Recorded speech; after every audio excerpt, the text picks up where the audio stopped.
The Transformational Change and Climate Action, Are We Asking the Right Questions webinar. My name is Melissa Pinales, and I am part of the TCLP facilitation team. And I am just going to walk through some quick Zoom logistics and a few technical reminders to get us started. First of all, the meeting is being recorded. Please mute yourself while others are speaking. We ask that you raise your virtual hand to contribute to the conversation. And please allow everyone the chance to speak and listen actively to understand others' views. And if you have any technical issues throughout the meeting, please feel free to send me a chat and I will be happy to help you all. And with that, I will hand it over to Tim. Thank you, everyone. Thanks, Melissa. My name's Tim Larson, one of the facilitators for the Transformational Change Learning Partnership, and it's a pleasure to have you all with us today. It's been a few months since the TCLP's virtual workshop back in May that I think many of you participated in and contributed to. It's been a very active period since then at the Climate Investment Funds with the TCLP internal team really working to process and take a lot of the rich output that came from the workshop and to refine that and help it to help inform some of the new emergent SIF programs that you'll hear about today. I think, as many of you know, the Transformational Change Learning Partnership has been an ongoing collaborative effort that was launched back in 2017 and worked really over a series of interactive sessions over the last few years to develop and then further refine a set of transformational concepts, definition, and dimensions. And we're really, really delighted to let you know that the Transformational Change Definitions, a document that talks about the concepts that you all have contributed to, was just posted early this morning to the SIF website, and we'll provide links to that later, and you'll be hearing more information, and really encourage you all to both access that information and also share it in your networks. Really, we're in this pivot period that we started back in the workshop in May to move from and transition from some of the conceptual development to really thinking about how to put that into practice in productive and meaningful ways that shape programs and project cycles. And with the SIF as an important learning laboratory, we'll explore today opportunities to really move from some of that work we did back in May focused on posing questions to really get at transformational change concepts and information, and moving that toward guidance. What's the types of insights that we have drawn from past experience that can really inform the work going forward? And so we really have some amazing opportunities to actually inform direct investments that will be made over the next few years, and really are excited to engage you all in beginning that process of kind of guidance development even today. And so we're really excited to take the TCLP in this new phase of trying to refine and use some of these concepts that you all have contributed to. And with that, I'm going to turn it over to Mike Ward from the SIF E&L team, Evaluation and Learning team, to lay out kind of what we're going to focus on today in today's webinar. So Mike. Great, thanks very much, Tim, and yeah, a big welcome to everybody to this Transformational Change Learning Partnership webinar. Yeah, as Tim said, I work within the E&L, and a lot of the focus of my work is on transformational change. I just really appreciate this opportunity to work with all of you as you both, I think, contribute to the work that we're doing, and hopefully benefit from the insights and ideas that we're developing around transformational change together. So today, the webinar's objectives really are to clarify the significance of guiding questions. As Tim says, we've been working on those questions since many of us met back in May. And those questions are progressively kind of shaping the work within new program design and other areas of both SIF new program work, but also I think an extended area of work around climate action. We also plan to kind of deepen our understanding of signals of transformational change. So how will we recognize when we are starting to achieve transformational change at different levels along a continuum from emerging transformational change to more advanced transformational change? Certainly at the moment, we're using the new SIF programs and projects as learning laboratories for transformational change. We're exploring these ideas in program design, and we'll move into program and project implementation, monitoring and evaluation. And so these new programs really provide an opportunity to think through and to work with the new ideas. And then, of course, we're drawing on and forming broader interest areas that many of you represent. So around clean energy, around nature-based solutions, and broadly around areas like just transitions. So if we move on to the next slide and just get a sense of what we'll be working through today while we're together. We'll spend this plenary session working on dimensions a little bit, just touch on them. There are some people that may be new to the TCLP. There's also been a fair bit of work around the dimensions. Regan will share the questions that we've been developing out of both previous work on by the TCLP and the webinar work. And then we'll start to explore together some of the notions of signals. We'll do that work on signals in the various interest groups, and we'll have 45 minutes to do that, focusing around two well-established interest groups, the Resilience and Landscapes interest group, where we'll start to pick up and look at the new SIF program on nature, people and climate. The Clean Energy interest group that will look at the new renewable energy integration program. And then a relatively new interest group focused around just transitions that works across all of the programs. So the kind of clean energy, resilience and landscapes, concepts, methods and metrics, some of the relationship between transformational change concepts and just transition frameworks. So we'll work on that together as well. And then at the end, we'll wrap up and have a look at a couple of next steps. So as we start, if we just move to the next slide, we'll quickly look at some of the dimensions, questions and signals. And the next slide, please, Melissa. Yeah, so maybe just to reiterate the definition of transformational change that we've been working with lately.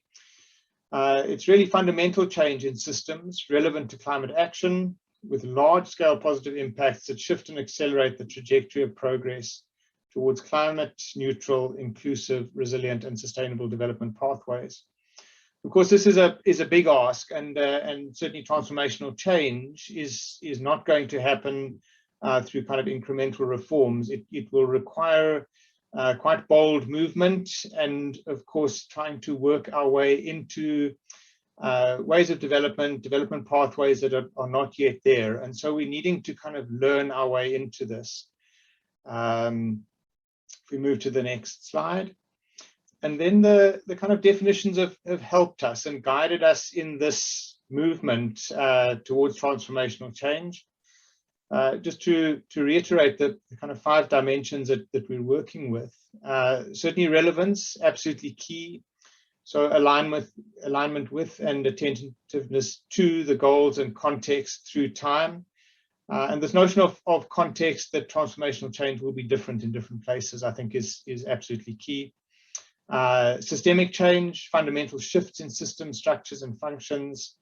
Speed, obviously around accelerating impacts, but doing that in a way that is sensitive to complex contexts and interests. Scaling, I think along multiple dimensions of scaling. Horizontal scaling around policy, sort of, or vertical scaling around policy, horizontal scaling around numbers of people, geographic areas, and then a kind of depth scaling that speaks to understanding and learning. And then adaptive sustainability, really the robustness, resilience, and adaptiveness to change to make sure that we don't kind of backslide as we do this work. So those are the dimensions that we'll be working with. And then we've been working with this notion of questions and using questions. So if we just move to the next slide. Yeah, I think the thing that we're realizing, and many of us know, is that climate action for transformational change, as I've said, needs to respond to context. It needs to be sensitive to context, and those contexts differ significantly. These issues are also complex. Climate action is complex. It requires many different sectors to work together. It requires many different viewpoints to start to align. And because of these different viewpoints, transformational change is always contested. We need to recognize that there will be many different people involved who come with different perspectives. And all of this means that what we consider transformational change, or what sustainable development pathways may be, will emerge over time. They will change. And so these issues are contextual, complex, contested, and emergent. All of this suggests that we don't yet know the answers. And so we will need to learn our way into new approaches. And so what questions allow us to do, and what they provide us with, are flexible guidance for transformative program design, implementation, review, and learning. And I think that's really the pivot point that Tim mentioned, that we're starting to kind of shift our focus towards, is how do we use these concepts in ways that really provide this flexible guidance for program designers, implementers, and evaluators. And so the work that we've been doing is to try and develop powerful questions, guiding questions that will support our work as we move forward. And with that, I'm going to hand over to Regan, who's been consolidating a number of or consolidating many questions that will guide us into transformational change. So Regan, over to you. Thanks, Mike. So as Mike was saying, these questions come from work that the TCLP has been doing over the past several months. So for those of you who were at the TCLP workshop in May, thank you for your participation. Participants at the workshop discussed the questions we need to ask to support processes and outcomes to move from emerging to advanced transformational change. And each breakout group at the workshop came up with questions for their own context, similar to what we're doing today. As part of the process of coming up with the condensed questions that you'll see that we'll discuss today, and that you've seen in a document that was shared in some of the reminder emails. These questions came from both those questions that came from the workshop, and also some questions that just arose out of the definitions of the dimension. Out of this process, you'll see that we developed two types of question for each dimension. A what question to focus our attention on what changes we want to see brought about, and some how questions to focus our attention on the linkage between a given intervention and the changes we're interested in. Because the dimensions are interdependent, answers to questions related to one dimension will often take other dimensions into account. So with that, I'll start going through the different questions for each dimension. Next slide, please. So the relevance questions relate to the ongoing dynamic relationship between context, goals, and action. So how is the intervention relevant to the context, including existing opportunities, assets, barriers to change, and complementary existing efforts? And to give you an example of how this question was a combination of work from the dimensions, concepts, and the workshop, a workshop question that was developed was, what other programs and projects are underway that we should be aware of that may be aligned with our planned initiative? The next question for relevance is, how does the intervention align with and integrate relevant goals and impacts such as equity and inclusion, just transitions, sustainable development, and ecological integrity? And how is the intervention logic relevant to the fundamental change and transformational impacts planned for? Next, please. For systemic change, we focus on how an intervention will lead to fundamental shifts in the structures and functions of relevant systems. So how has the system, including system boundaries, been identified and defined?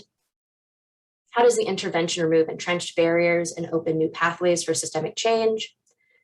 And how does the intervention elevate the influence of beneficiaries and other stakeholders to contribute to and benefit from transformational change? And another example that I'll give from the mural that is from the Landscapes and Resilience, or the Landscapes group at the workshop, was, are there any major land tenure and land rights issues, which was shared in the context of, of systemic barriers. So these are questions that came out of the workshop murals that were context specific, and others were cross-cutting to a wide range of topics. Next, please. For speed, we're focusing on balancing the speed of change required by the urgency of addressing climate change while considering the time required for inclusivity and system complexities. So the questions are, how does the intervention accelerate progress toward the transformational change goal? And how does the intervention use safeguards, impact assessments, and socially inclusive processes to ensure adequate engagement with complex and contested issues associated with transformational change? Next, please. For scale, we're focusing on how to deliver contextually large-scale impacts. With vertical scaling, how does the intervention support scaling pathways within and across policy and implementation processes? Horizontal scaling, how does the intervention expand the number of people or geographic areas engaged with or benefiting from the change? And depth scaling around how the intervention deepens understanding of and for transformational change. Next, please. And finally, we have adaptive sustainability, focusing on developing transformational changes that are resilient and lasting over the long term, as well as adaptive to evolving contexts. So we look at, how does the intervention build the capacity of stakeholders and institutions to advance and sustain change? How does the intervention enable experimentation and flexibility, including the ability to learn and course correct? And how does the intervention insulate change from backsliding and enable recovery when required? In the document that was shared in the chat, you'll see that the first section focuses on these generic questions that I went through, but there's also sections for each of the new SIF programs that we're discussing today, where the questions are tailored to the different programs, and we'll be focusing on that in a little bit. As Mike said, these questions will form the basis of guidance for transformative program design, implementation, review, and learning. And in particular, we want to advance understanding of what it will take to move from emerging to advanced transformational change. This focus on emerging and advanced transformational change comes out of the work from the TCLP on signals. And so I will now hand it over to Mike to introduce and provide a refresher on the concept of signals. Thank you. Thanks, Regan, both for sharing the questions and for doing so much of the work on kind of synthesizing a lot of thinking, I think both from the interest groups, previous work within the TCLP, and of course the workshop in May. I suppose one maybe last question to ask is how will we know we're making progress towards transformational change in climate action? So the questions that we've looked at so far focus our attention. They guide us to particular areas that require quite hard work when we're working with transformational change. The signals start to give us a sense of how well we're doing in working on these issues. So signals are really a way of observing progress towards transformational change in climate action.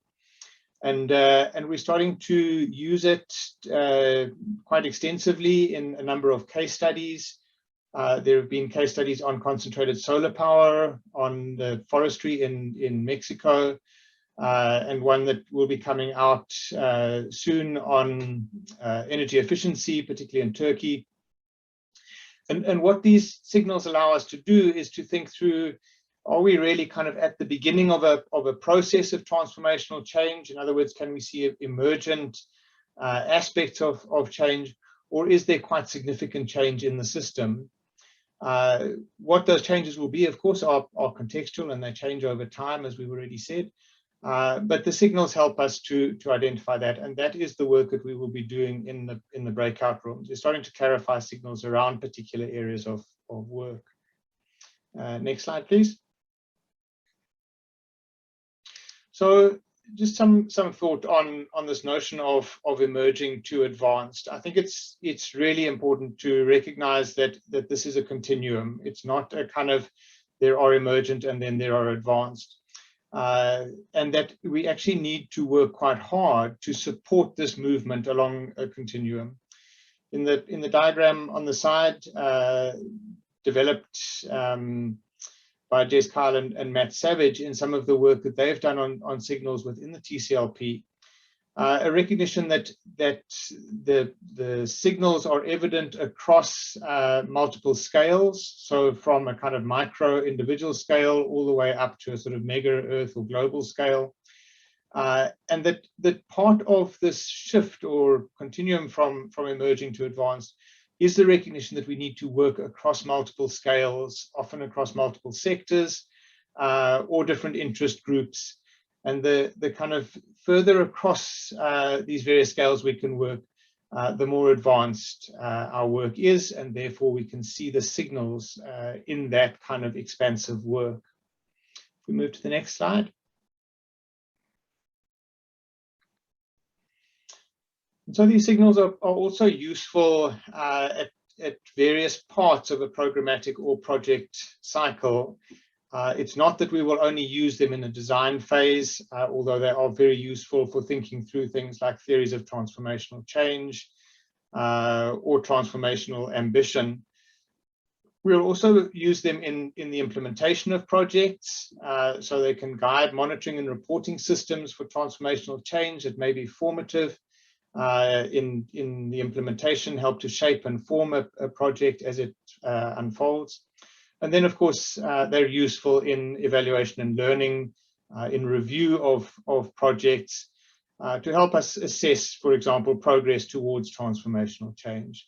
So just to highlight that we'll be working with these questions and signals across the entire program and project cycle. Next slide, please.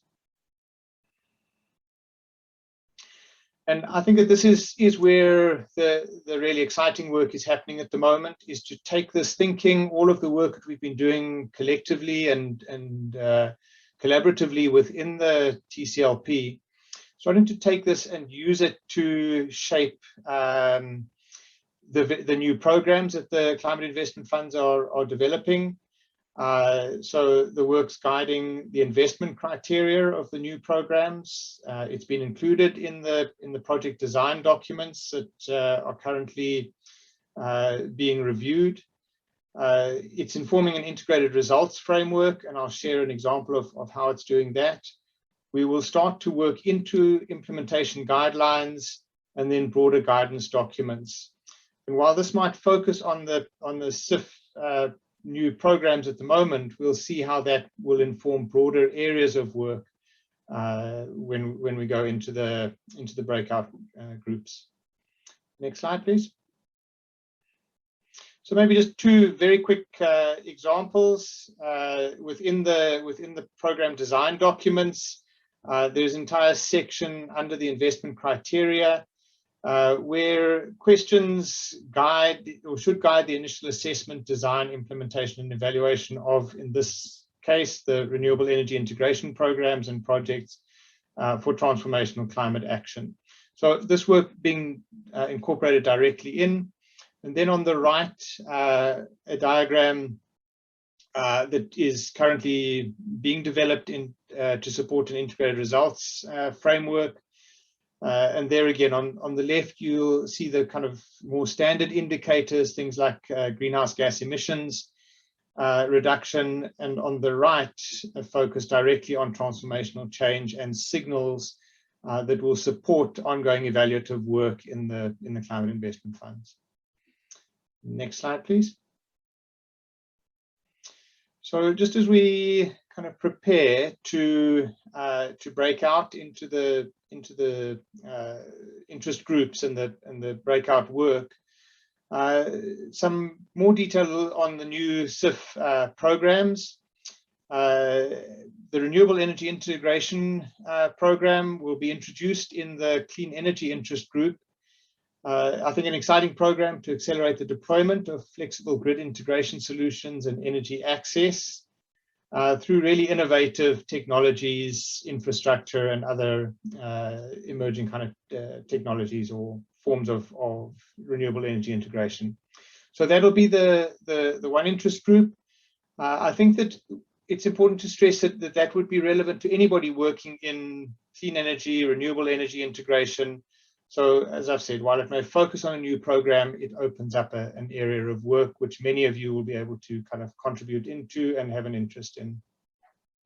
The Nature, People and Climate new program that harnesses CIF's multilateral development bank model to inject scaled concessional capital into integrated landscape solutions is, I think, closely aligned to the resilience and landscape interest group, the work there. And so anybody that has an interest in that or working in that area, it'd be great if you join that interest group. And then just to highlight the Just Transitions interest group really works across a number of these. So we're developing case studies on, for example, water access in Bolivia or forest access and use in Ghana, so close links into the nature, people, and climate work. The Just Transitions, of course, also working into the renewable energy space and the accelerating coal transition. So while we highlight here the accelerating coal transition, a new program to support countries' ambitions to prevent new coal assets being built and to phase out existing coal assets, it's not the only space that the Just Transition Group can work into, and we'll consider that in that interest group.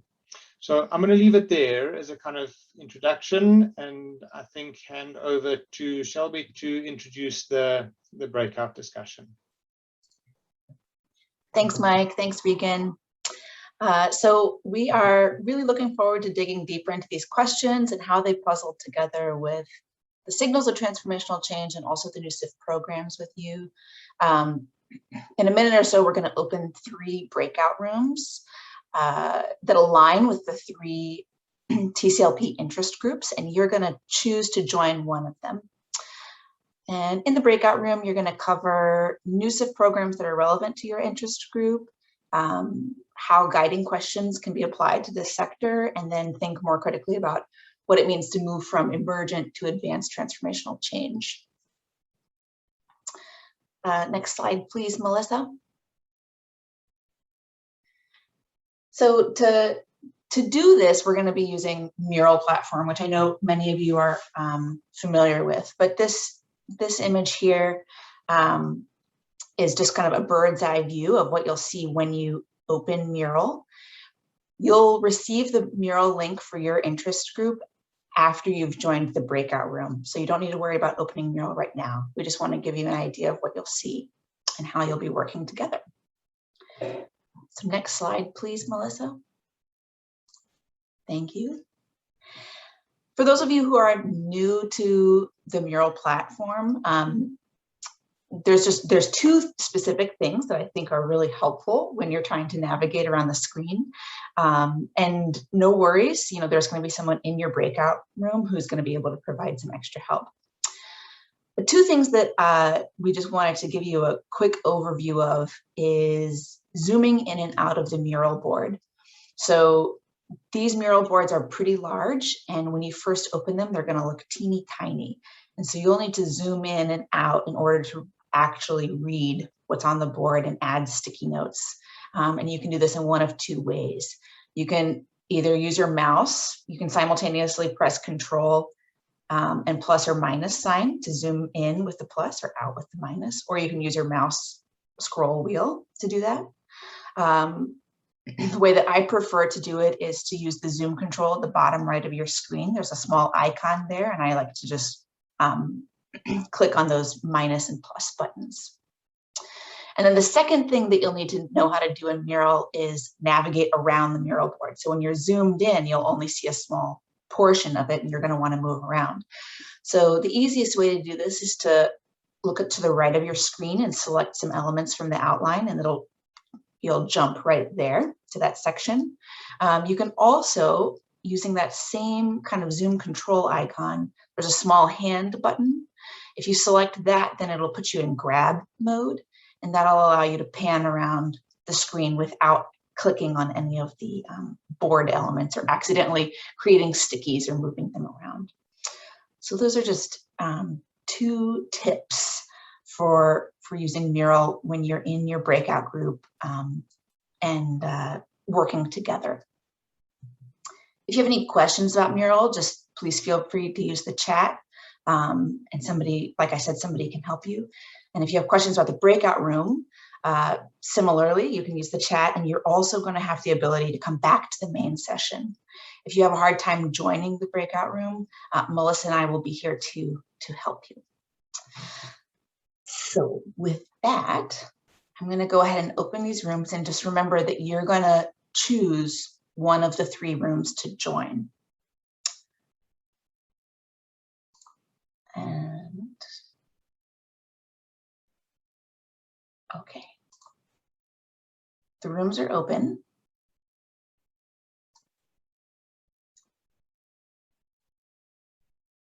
I see many people leaving. Not yet. Not yet. That's okay. It usually can take a couple minutes, especially we have a lot of participants today. So don't worry, they will stall until you're able to join. You won't miss anything.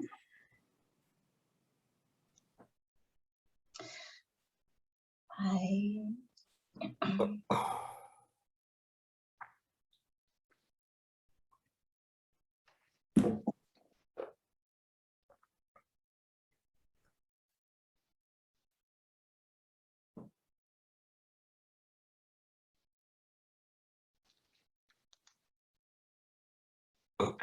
Christina. I could direct you to a breakout room. Is there one you would like to join?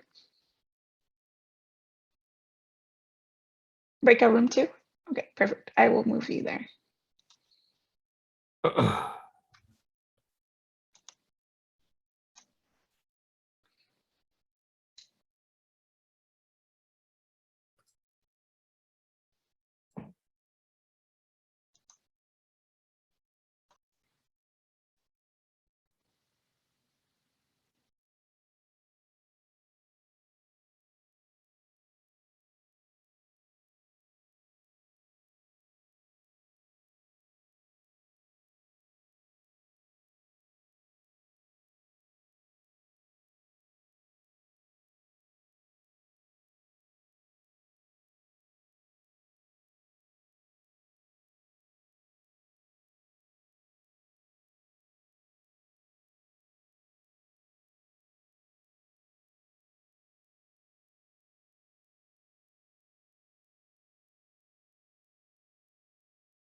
Hi, everybody, and a very big welcome back. I always have a sense in these breakout groups that I could spend so much more time in there, and what a privilege it is to spend time with the people that you land up with.